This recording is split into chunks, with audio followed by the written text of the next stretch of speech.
आज की कहानी है बोझ। कविता अपने माता पिता की बहुत लाडली थी। 3 बड़े भाइयों की बहन थी।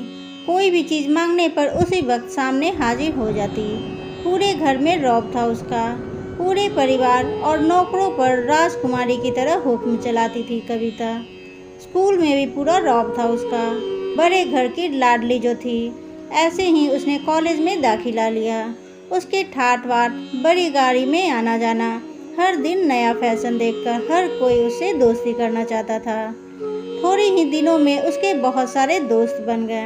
पूरे कॉलेज में उसकी अपनी ही एक पहचान थी। इन दिनों उसके घर एक रिश्ता आया। खानदानी लोग थे और पापा की पुरानी जान पहचान थी उसके साथ। कविता के साथ कोई ज़बरदस्ती नहीं थी, पर कविता ने फिर भी हाँ कर दी, क्योंकि वह अपने परिवार से बहुत प्यार करती थी। वह जानती थी कि वह लोग उसका अच्छा ही सोचेंगे। लड़के का नाम राज था। राज काफ़ी पढ़ा लिखा और समझदार लड़का था। ससुराल वाले भी बहुत अच्छे थे। ससुराल में कविता की जगह वैसी ही हो गई जैसे मायके में थी। कोई भी कार्य कविता की सलाह के बिना नहीं होता था।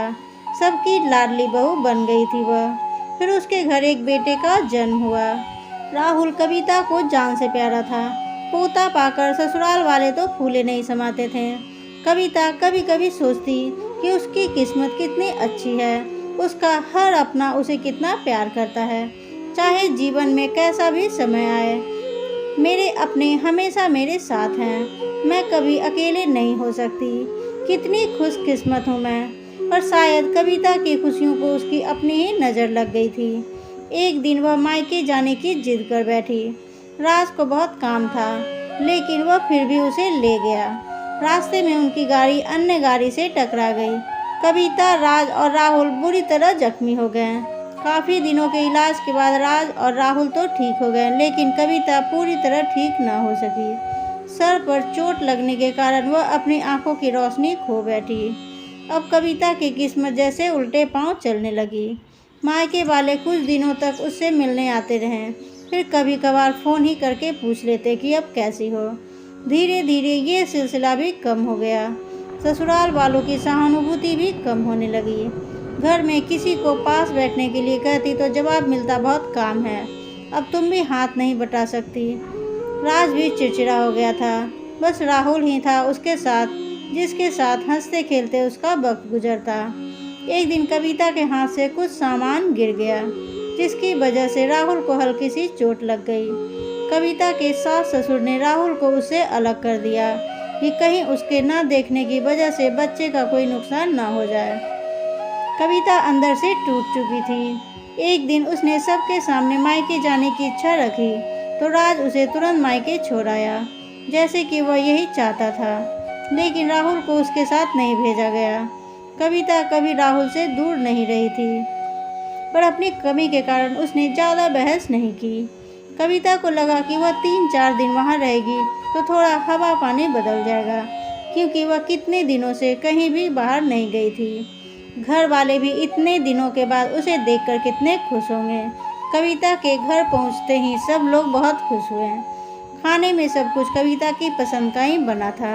उसने अपने मम्मी पापा और भाई भाभीयों से दिल खोलकर बातें की।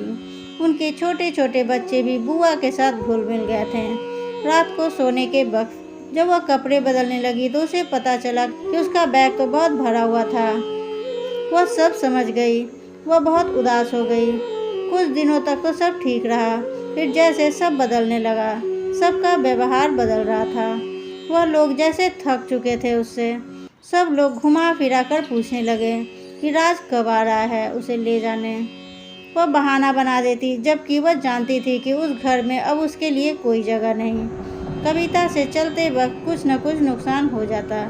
थोड़ी बहुत टोका टाकी उसे सुनाई देती, वह टाल देती। एक दिन उसके हाथ से लगकर एक कीमती फूलदान टूट गया। छोटी भाभी ने बहुत हंगामा मचाया। कविता के माता पिता रोज रोज के झमेले से तंग आ गए थे। उन्होंने राज को खुद से फ़ोन कर दिया। राज कविता को अपने घर ले गया।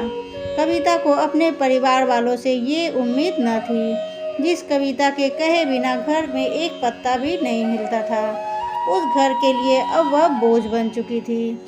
राज के साथ ससुराल आते वक्त वह बहुत खुश थी, क्योंकि वह अपने घर जा रही थी, अपने जिगर के टुकड़े राहुल के पास। परंतु यह खुशी भी कुछ पल की ही थी। सारा बंदोबस्त पहले ही किया हुआ था। कविता को सीधे ऊपर वाले कमरे में पहुंचा दिया गया। राहुल से दूर रहने की सख्त चेतावनी दी गई। एक काम वाली लता को उसकी जिम्मेदारी सौंपी गई, जो उसके खाने पहनने जैसी ज़रूरतों का ध्यान रखती। कविता ज़्यादातर चुप ही रहती। कभी कभी काम वाली लता से थोड़ा बतिया लेती। उसके जरिए राहुल का पता चल जाता। सबकी लाडली बेटी और बहू सबके लिए लाडली से बोझ बन चुकी थी। दोस्तों, मेरी कहानी पसंद आ रही है तो इसे लाइक करें, शेयर करें, सब्सक्राइब करें। कमेंट कर बताएं ये कहानी आपको कैसी लगी। तब तक के लिए थैंक्स फॉर वॉचिंग।